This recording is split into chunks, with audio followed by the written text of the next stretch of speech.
ஒரு தலைமை ஆசிரியர் கன்னியாகுமரி மாவட்டத்தில். அவர் ஒரு இந்துவாக இருந்த போதிலும் ஆண்டவர் அவரை ரொம்ப நேசித்தார். ஆகவே அவர் அடிக்கடி தன்னுடைய பிரச்சனை ஊழியக்காரிடத்தில் வந்து சொல்லுவார்.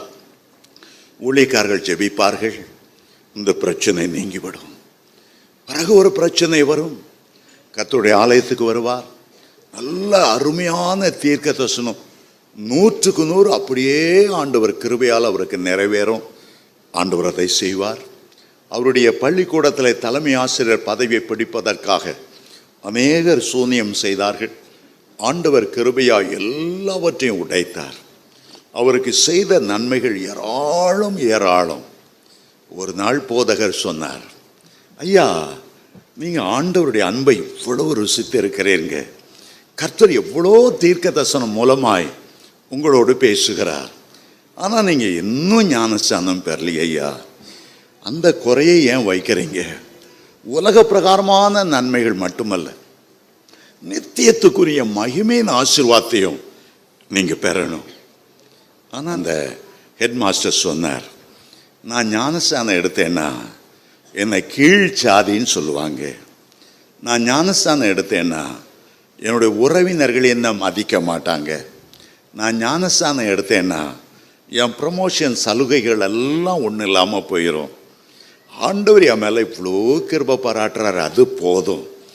ஆண்டவர் நாம் ஜெபிக்கும் போதெல்லாம் எனக்கு பதில் தர்றார், ஆனால் ஞானஸ்தானமே எனக்கு வேண்டாம்.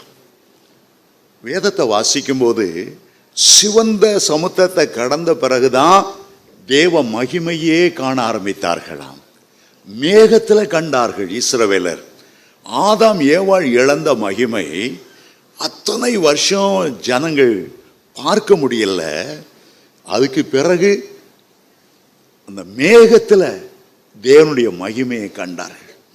அந்த மகிமையின் மேகம்தான் கடைசி வரை வழி நடத்தினது. அந்த மகிமை தான் அவர்களுக்கு முன் சென்றது. அந்த மகிமை தான் ஆசாரிப்பு கூடாரத்தை நிரப்பினது. அந்த மகிமை தான் சீனாய் மலையில் இறங்கி நிரப்பியிருந்தது. அந்த மகிமை அந்த ஞானஸ்தானம் பெற்ற பிறகுதான் இஸ்ரவேலர் கண்டார்கள்.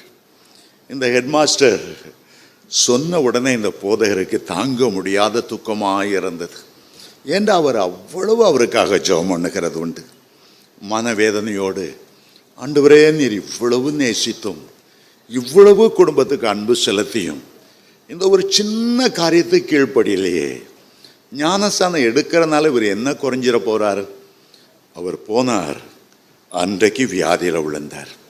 அந்த ஹெட் மாஸ்டருக்கு பயங்கரமான அழுகி தோல் சம்பந்தமான நாற்றம் அடிக்கக்கூடிய வியாதி வந்தது. அவருடைய உறவினர்கள் எல்லாரும் அந்த நாற்றத்தை தாங்க முடியாமல், அவருடைய சொந்த மனைவியும் பிள்ளைகளும் கூட அந்த நாற்றத்தை தாங்க முடியாமல் ஊருக்கு வெளியே ஒரு கட்டில் போட்டு ஒரு ஆலமரத்து கீழாக அவரை உட்கார வைத்து அங்கே தான் அவருக்கு சாப்பாடு கொடுத்தார்கள்.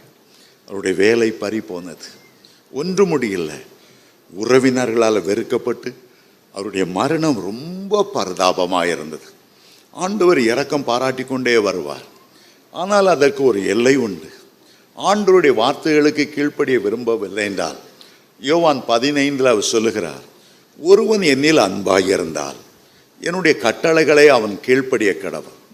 அன்பாருக்கேன் அன்பாருக்கேன் அன்பாருக்கேன்னு சொல்லி ஒரு சின்ன காரியத்தை கூட கீழ்ப்படியாமல் இருந்தால் ஆண்டவர் எப்படி உதவி செய்ய முடியும்?